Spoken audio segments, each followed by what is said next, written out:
Post-Left Anarchy, Leaving the Left Behind by Jason McQuinn. This text from theanarchistlibrary.org. Prologue to Post-Left Anarchy. It is now nearly a decade and a half since the fall of the Berlin Wall. It is 7 years since Bob Black first sent me the manuscript for his book, Anarchy After Leftism, published in 1997. It's over 4 years since I asked Anarchy magazine contributing editors to participate in discussion of post-left anarchy, which ultimately appeared in the fall/winter 1999 to 2000 issue of the magazine, number 48. And it's also 1 year since I first wrote and published Post-Left Anarchy Rejecting the Reification of Revolt, which appeared in the fall and winter 2002 to 2003 issue, number 54, of Anarchy, A Journal of Desire Armed. Aside from creating a hot new topic for debate in anarchist and leftist periodicals, websites, and email lists, one can legitimately ask what has been accomplished by introducing the term and the debate to the anarchist and more generally radical milieu. In response, I say that the reaction continues to grow, and the promise of post-left anarchy primarily lies in what appears to be a continually brightening future. One of the most troubling problems of the contemporary anarchist milieu has been the frequent fixation on attempts to recreate the struggles of the past, as though nothing significant has changed since 1919, 1936, or at best, 1968. Partly, this is a function of the long-prevalent anti-intellectualism amongst many anarchists. Partly, it's a result of the historical eclipse of the anarchist movement following the victory of Bolshevik state communism and the self-defeat of the Spanish Revolution. And partly, it is because the vast majority of the most important anarchist theorists, like Godwin, Stirner, Proudhon, Bakunin, Kropotkin, and Malatesta, come from the 19th century and the early 20th century. The void in the development of anarchist theory since the rebirth of the milieu in the 1960s has yet to be filled by any adequate new formulation of theory and practice powerful enough to end the impasse and catch the imaginations of the majority of contemporary anarchists in a similar manner to Bakunin's or Kropotkin's formulations in the 19th century. Since the 1960s, the originally minuscule, but since that time ever-growing, anarchist milieu has been influenced, at least in passing, by the civil rights movement, Paul Goodman, SDS, the Yippies, the anti-Vietnam War movement, Fred Woodworth, the Marxist New Left, the Situationist International, Sam Dolgoff and Murray Bookchin, the single-issue movements, anti-racist, feminist, anti-nuclear, anti-imperialist, environmental, ecological, animal rights, etc., Noam Chomsky, Freddie Perlman, George Bradford, David Watson, Bob Black, Hakim Bey, Earth First and Deep Ecology, Neo-Paganism and New Ageism, the anti-globalization movement, and many others. Yet these various influences of the last 40 years, both non-anarchist and anarchist alike, have failed to bring to the fore any inspiring new synthesis of critical and practical theory. A few anarchists, most notably Murray Bookchin and the Love and Rage Project, have tried and failed miserably in attempting to meld the extremely diverse and idiosyncratic anarchist milieu into a genuinely new movement with a commonly held theory. I would argue that in our current situation, this is a project guaranteed to fail, no matter who attempts it. The alternative argued for by the post-left anarchist synthesis is still being created. It cannot be claimed by any single theorist or activist, because it's a project that was in the air long before it started becoming a concrete set of proposals, texts, and interventions. Those seeking to promote the synthesis have been primarily influenced by both the classical anarchist movement up to the Spanish Revolution, on the one hand, and several of the most promising critiques and modes of intervention developed since the 60s. The most important critiques involve those of everyday life and the spectacle, of ideology and morality, of industrial technology, of work, and of civilization. Modes of intervention focus on the concrete deployment of direct action in all facets of life. Rather than aiming at the construction of institutional or bureaucratic structures, these interventions aim at maximal critical effectiveness, with minimal compromise and constantly changing networks of action. Clearly, these new critiques and modes of intervention are largely incompatible with both the old left of the 19th and early 20th centuries and most of the new left of the 60s and 70s. And just as clearly, they are engaging a growing number of anarchists who gravitate to them because they seem to be much more congruent with the global situation we find ourselves in today than the old theories and tactics of leftism.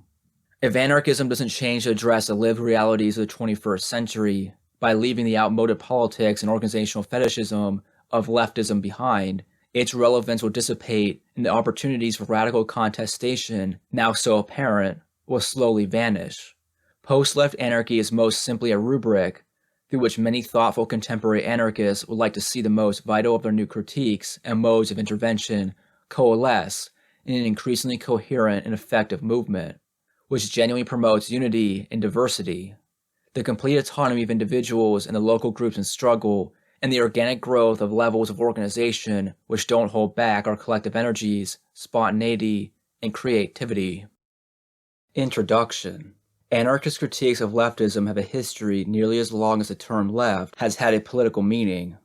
The early anarchist movement emerged from many of the same struggles as other socialist movements, which made up a major part of the political left, from which it eventually differentiated itself. The anarchist movement and other socialist movements were primarily a product of the social ferment which gave rise to the Age of Revolutions, introduced by the English, American, and French revolutions. This was a historical period in which early capitalism was developing through the enclosure of commons to destroy community self-sufficiency, the industrialization of production with a factory system based on scientific techniques, and the aggressive expansion of the commodity market economy throughout the world. But the anarchist idea has always had a deeper, more radical, and more holistic implication than mere socialist criticism of the exploitation of labor under capitalism. This is because the anarchist idea springs from both the social ferment of the Age of Revolutions and the critical imagination of individuals seeking the abolition of every form of social alienation and domination. The anarchist idea has an indelibly individualist foundation upon which its social critiques stand, always and everywhere proclaiming that only free individuals can create a free, unalienated society. Just as importantly, this individualist foundation has included the idea that the exploitation or oppression of any individual diminishes the freedom and integrity of all. This is quite unlike the collectivist ideologies of the political left, in which the individual is persistently devalued, denigrated, or denied, in both theory and practice, though not always in the ideological window dressing that is meant only to fool the naive. It is also what prevents genuine anarchists from taking the path of authoritarians of the left, right, and center who casually employ mass exploitation, mass oppression, and frequently mass imprisonment or murder to capture, protect, and expand their holds on political and economic power. Because anarchists understand that only people freely organizing themselves can create free communities, they refuse to sacrifice individuals or communities in pursuit of the kinds of power that would inevitably prevent the emergence of a free society. But given the almost mutual origins of the anarchist movement and the socialist left, as well as their historical battles to seduce or capture the support of the international workers' movement by various means, it isn't surprising that over the course of the 19th and 20th centuries, socialists have often adopted aspects of anarchist theory or practice as their own, while even more anarchists have adopted aspects of leftist theory and practice into various left anarchist syntheses. This is despite the fact that in the worldwide struggles for individual and social freedom, the political left has everywhere proven itself either a fraud or a failure in practice.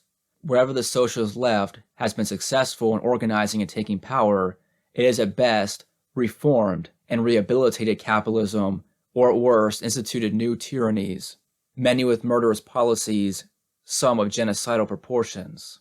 Thus, with the stunning international disintegration of the political left following the collapse of the Soviet Union, the time is now past due for all anarchists to reevaluate every compromise that has been, or continues to be, made with the fading remnants of leftism. Whatever usefulness there might have been in the past for anarchists to make compromises with leftism is evaporating with the progressive disappearance of the left from even token opposition to the fundamental institutions of capitalism, wage labor, market production, and the rule of value. Leftists and the anarchist milieu. The rapid slide of the political left from the stage of history has increasingly left the international anarchist milieu as the only revolutionary anti-capitalist game in town. As the anarchist milieu has mushroomed in the last decade, most of its growth has come from disaffected youth, attracted to its increasingly visible, lively, and iconoclastic activities and media. But a significant minority of the growth has also come from former leftists who have, sometimes slowly and sometimes suspiciously swiftly, decided that anarchists might have been right in their critiques of political authority in the state all along. Unfortunately, not all leftists just fade away, or change their spots, overnight. Most of the former leftists entering the anarchist milieu inevitably bring with them many of the conscious and unconscious leftist attitudes, prejudices, habits, and assumptions that structure their old political milieus. Certainly, not all these attitudes, habits, and assumptions are necessarily authoritarian or anti-anarchist, but just as clearly, many are. Part of the problem is that many former leftists tend to misunderstand anarchism only as a form of anti-statist leftism, ignoring or downplaying its indelibly individualist foundation as irrelevant to social struggles. Many simply don't understand the huge divide between a self-organizing movement seeking to abolish every form of social alienation and a merely political movement seeking to reorganize production in a more egalitarian form, while others do understand the divide quite well, but seek to reform the anarchist milieu into a political movement anyway, for various reasons. Some former leftists do this because they consider the abolition of social alienation unlikely or impossible, some because they remain fundamentally opposed to any individualist or sexual or cultural, etc. component of social theory and practice. Some cynically realize that they will never achieve any position of power in a genuinely anarchist movement, and opt for building more narrowly political organizations with more room for manipulation. Still others, unused to autonomous thinking and practice, simply feel anxious and uncomfortable with many aspects of the anarchist tradition, and wish to push those aspects of leftism within the anarchist milieu that help them feel less threatened and more secure, so that they can continue to play their former roles of cadre or militant, just without an explicitly authoritarian ideology to guide them. In order to understand current controversies within the anarchist milieu, anarchists need to remain constantly aware and carefully critical of all this. Ad hominem attacks within the anarchist milieu are nothing new, and most often a waste of time, because they substitute for rational criticism of people's actual positions. Too often, rational criticism of positions is simply ignored by those unable to argue for their own positions, whose only recourse is to wild or irrelevant accusations or attempted smears. But there remains an important place for ad hominem criticism addressed to people's chosen identities, especially when these identities are so strong that they include sedimented, often unconscious, layers of habits, prejudices, and dependencies. These habits, prejudices, and dependencies, leftist or otherwise, all constitute highly appropriate targets for anarchist criticism. Recuperation in the left wing of capital. Historically, the vast majority of leftist theory and practice has functioned as a loyal opposition to capitalism. Leftists have been, often vociferously, critical of particular aspects of capitalism, but always ready to reconcile themselves with a broader international capitalist system whenever they've been able to extract a bit of power, partial reforms, or sometimes just a vague promise of partial reforms. For this reason, leftists have often been quite justifiably criticized by both ultra-leftists and by anarchists as a left wing of capital. It's not just a problem that those leftists who claim to be anti-capitalist don't really mean it, although some have consciously used such lies to gain positions of power for themselves in opposition movements.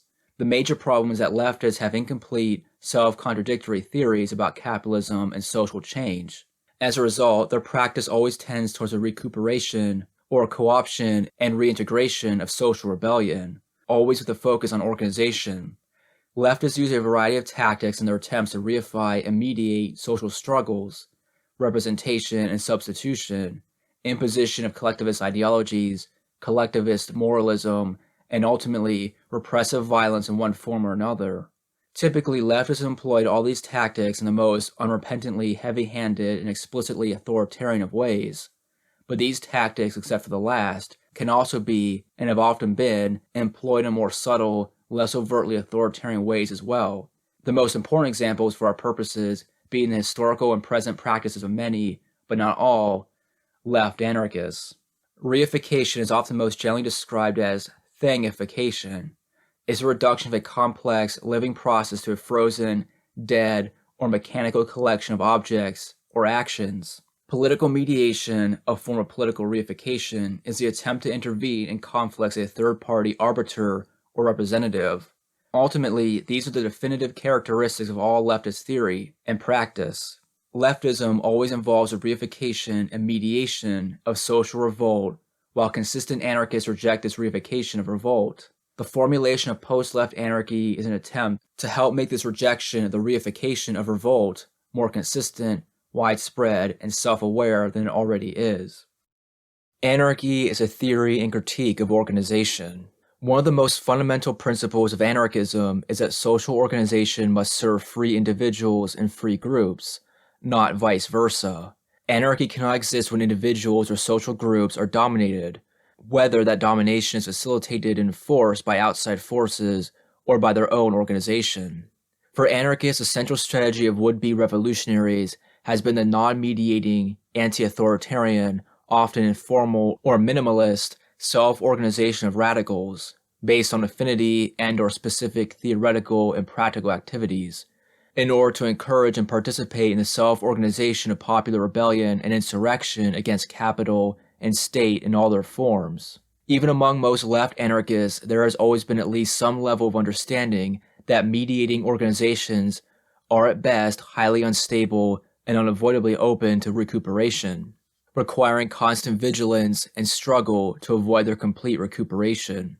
But for all leftists, including left anarchists, on the other hand, the central strategy is always expressly focused on creating mediating organizations between capital and state on the one side and the mass of disaffected, relatively powerless people on the other. Usually these organizations have been focused on mediating between capitalists and workers, or between the state and the working class. But many other mediations involving opposition to particular institutions, or involving interventions among particular groups, social minorities, subgroups of the working class, etc., have been common.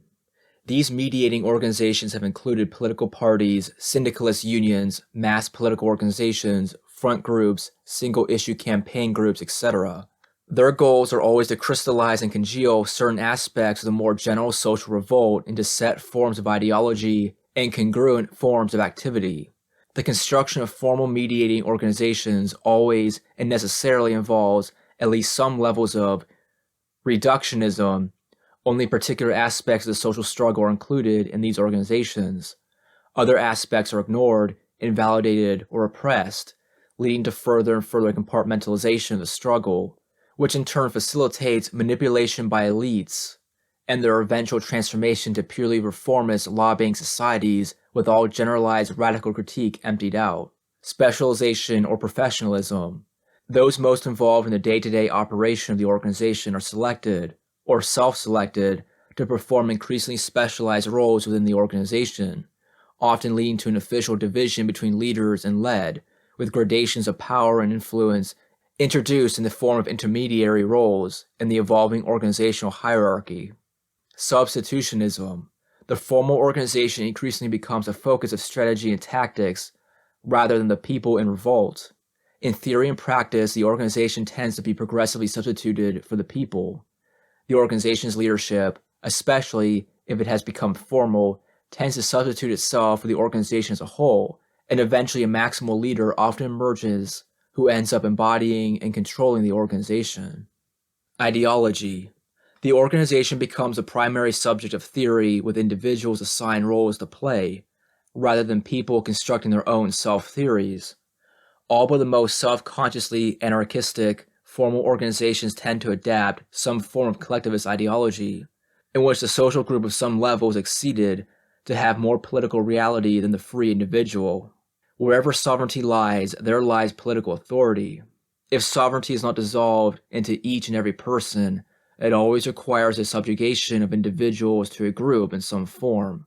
All anarchist theories of self-organization, on the contrary, call for, in various ways and with different emphasis, the following: individual and group autonomy with free initiative. The autonomous individual is the fundamental basis of all genuinely anarchistic theories of organization, for without the autonomous individual, any other level of autonomy is impossible. Freedom of initiative is likewise fundamental for both individuals and groups. With no higher powers comes the ability and necessity for all decisions to be made at their point of immediate impact. As a side note, post-structuralists or postmodernists who deny the existence of the autonomous anarchist individual most often mistake the valid critique of the metaphysical subject to imply that even the process of lived subjectivity is a complete fiction, a self-deluded perspective which would make social theory impossible and unnecessary. Free association. Association is never free if it is forced. This means that people are free to associate with anyone in any combination they wish, and to dissociate or refuse association as well. Refusal of political authority, and thus ideology. The word anarchy literally means no rule or no ruler. No rule and no ruler both mean there is no political authority above people themselves, who can make and should make all their own decisions however they see fit. Most forms of ideology function to legitimate the authority of one or another elite or institution to make decisions for people, or else they serve to delegitimate people's own decision-making for themselves. Small, simple, informal, transparent, and temporary organization. Most anarchists agree that small, face-to-face groups allow the most complete participation with the least amount of unnecessary specialization. The most simply structured and least complex organizations leave the least opportunity for the development of hierarchy and bureaucracy. Informal organization is the most protean and most able to continue to adapt itself to new conditions. Open and transparent organization is the most easily understood and controlled by its members. The longer organizations exist, the more susceptible they usually become to the development of rigidity, specialization, and eventually hierarchy. Organizations have lifespans, and it is rare that any anarchist organization will be important enough that it should exist over generations. Decentralized federal organization with direct decision-making and respect for minorities. When they are necessary, larger, more complex, informal organizations can only remain self-manageable by their participants if they are decentralized and federal. When face-to-face groups, with the possibility of full participation and convivial discussion and decision-making, become impossible due to size, the best course is to decentralize the organization with many smaller groups in a federal structure, or when smaller groups need to organize with peer groups to better address larger-scale problems, free federation is preferred, with absolute self-determination in every level beginning with the base. As long as groups remain of manageable size, assemblies of all concerned must be able to directly make decisions according to whatever methods they find agreeable. However, minorities can never be forced into agreement with majorities on the basis of any fictitious conception of group sovereignty. Anarchy is not direct democracy, though anarchists may certainly choose to use democratic methods of decision-making when and where they wish. The only real respect for minority opinions involves accepting that minorities have the same powers as majorities, requiring negotiation and the greatest level of mutual agreement for stable, effective group decision-making. In the end, the biggest difference is that anarchists advocate self-organization, while leftists want to organize you. For leftists, the emphasis is always on recruiting to their organizations so that you can adopt the role of a cadre serving their goals. They don't want to see you adopt your own self-determined theory and activities, because then you wouldn't be allowing them to manipulate you. Anarchists want you to determine your own theory and activity and self-organize your activity with like-minded others.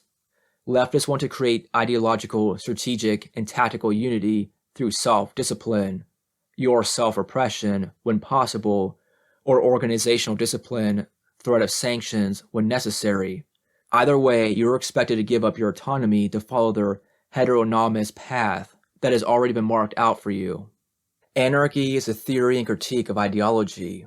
The anarchist critique of ideology dates from the work of Max Stirner, though he did not use the term himself to describe his critique.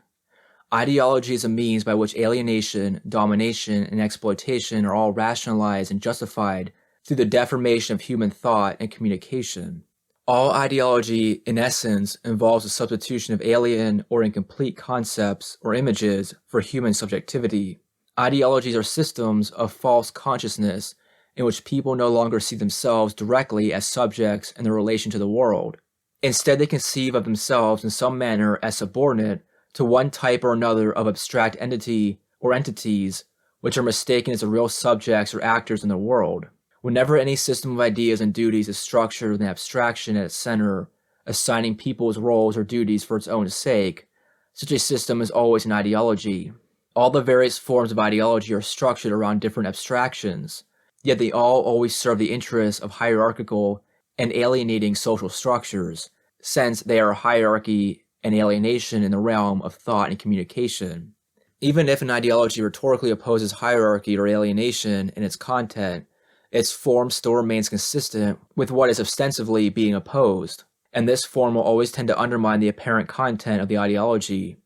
Whether the abstraction is God, the state, the party, the organization, technology, the family, humanity, peace, ecology, nature, work, love, or even freedom.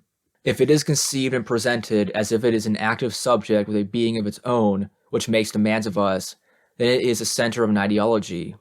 Capitalism, individualism, communism, socialism, and pacifism are each ideological in important respects, as they are usually conceived.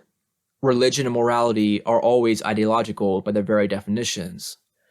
Even resistance, revolution, and anarchy often take on ideological dimensions when we are not careful to maintain a critical awareness of how we are thinking and what the actual purposes of our thoughts are. Ideology is nearly ubiquitous, from advertisements and commercials to academic treatises and scientific studies. Almost every aspect of contemporary thinking and communication is ideological, and its real meaning for human subjects is lost under layers of mystification and confusion. Leftism, as a reification and mediation of social rebellion, is always ideological because it always demands that people conceive of themselves, first of all, in terms of their roles within and relationships to leftist organizations and oppressed groups, which are in turn considered more real than the individuals who combine to create them. For leftists, history is never made by individuals, but rather by organizations, social groups, and above all for Marxists, social classes. Each major leftist organization usually molds its own ideological legitimation, whose major points all members are expected to learn and defend, if not proselytize. To seriously critique or question this ideology is always to risk expulsion from the organization. Post-left anarchists reject all ideologies in favor of the individual and communal construction of self-theory. Individual self-theory is theory in which the integral individual in context, in all her or his relationships, with all her or his history, desires and projects, etc., is always a subjective center of perception, understanding, and action. Communal self-theory is similarly based on the group as subject, but always with an underlying awareness of the individuals and their own self-theories, which make up the group or organization. Non-ideological anarchist organizations or informal groups are always explicitly based upon the autonomy of the individuals who construct them, quite unlike leftist organizations which require the surrender of personal autonomy as a prerequisite for membership. Neither God, nor master, nor moral order. Anarchy is a critique of morality and moralism.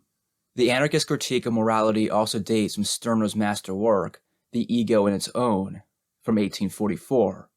Morality is a system of reified values, abstract values which are taken out of any context, set in stone, and converted into unquestionable beliefs to be applied regardless of a person's actual desires, thoughts, or goals, and regardless of the situation which a person finds him or herself in.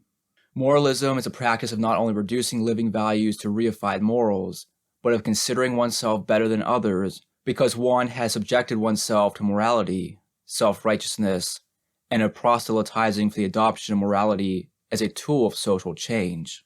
Often, when people's eyes are opened by scandals or disillusionment, and they start to dig down under the surface of the ideologies and received ideas they've taken for granted all their lives, the apparent coherence and power of a new answer they find, whether in religion, leftism, or even anarchism, can lead them to believe that they have now found the truth, with a capital T.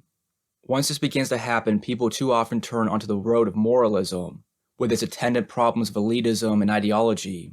Once people succumb to the illusion that they have found the one truth that would fix everything, if only enough other people also understood, the temptation is then to view this one truth as a solution to the implied problem around which everything must be theorized, which leads them to build an absolute value system in defense of their magic solution to the problem this truth points them to.